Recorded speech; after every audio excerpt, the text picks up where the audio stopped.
Na seção 2, eu tenho aqui também que são 4 parafusos de 16 milímetros de diâmetro, a mesma tensão de resistência do parafuso, a mesma tensão de resistência do aço, o mesmo LF, aqui, a mesma espessura da chapa. E agora, o que acontece? Eu vou ter um elemento aqui com uma inclinação, tá? Então, essa inclinação tá falando que é de 45 graus.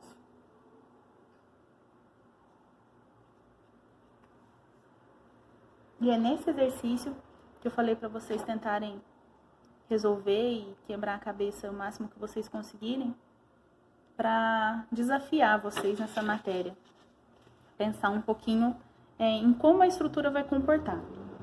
Então, o que acontece? Eu tenho uma força e essa força está na mesma inclinação da minha estrutura. Então, ela está nesse eixo aqui. Ela chega nesse eixo na minha ligação, tá? Se eu tivesse essa mesma força inclinada, esse mesmo elemento inclinado e a força estivesse aqui na vertical ou na horizontal, eu ia ter uma das situações anteriores, que seria a tração ou cisalhamento. Nesse caso, a minha força, ela acompanha o eixo da minha estrutura. E a minha ligação não acompanha esse eixo. Tá? Então, ela vai sofrer aqui uma combinação.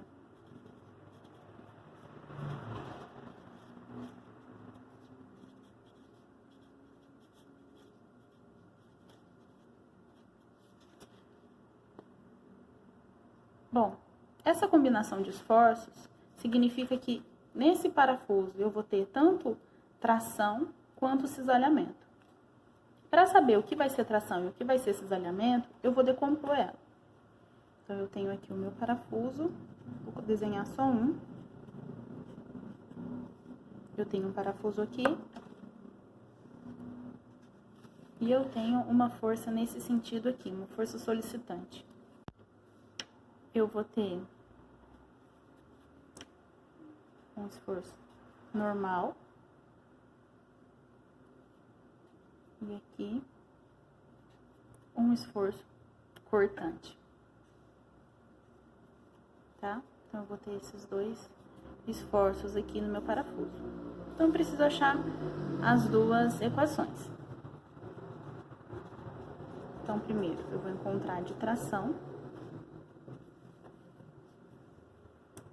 que vai ser a minha força de tração resistente de cálculo, vai ser igual a da seção 1, vai ser 0,75. A área do parafuso eu já calculei, que foi 201,06 milímetros quadrados. Tá? Então, vai ser 0,75 vezes 201,06 vezes 320, que é a minha resistência do parafuso, dividido por 1,35.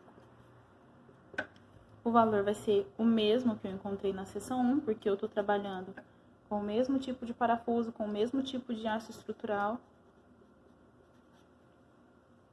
Ok? Se já quiser multiplicar pela quantidade de parafusos aqui, tudo bem, tá? Não tem problema. Ou se quiser multiplicar no final, nesse caso vai dar 142,96 também. E agora, junto com a tração, eu vou ter o cisalhamento, tá? No exercício fala que o plano de corte passa pela rosca.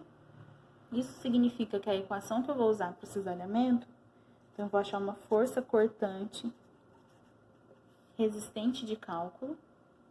Aí, para encontrar ela, eu vou usar a equação 0,4 vezes a área da seção transversal do parafuso, vezes a tensão de resistência do parafuso, dividido por 1,35. Todos esses dados eu já tenho, é só aplicação de fórmula agora. Então, vai ser 0,4 vezes 201,06 vezes 320, dividido por 1,35. isso daqui vai me dar uma cortante resistente de cálculo de 19,06 kN. Multiplicando por 4, 76,24 kN. Ok? Bom, agora eu preciso fazer o cálculo da pressão de contato.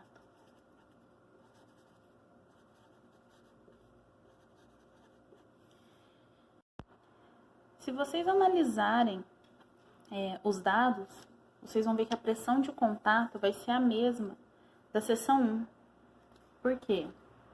Bom, vamos lá fazer a equação. 1,2 vezes o LF. O LF não mudou da seção 1 para a seção 2, ambos são 50. Bom, a chapa de ligação também não mudou a espessura. É a mesma espessura e eu estou trabalhando com o mesmo aço. Então, eu não mudei nenhum dado aqui. A outra parcela da expressão, que é 2,4. Diâmetro do parafuso também continua o mesmo. A chapa, como eu disse, também é a mesma e o aço também é o mesmo.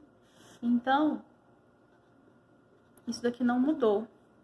Ou seja, a pressão de contato na seção 1 é igual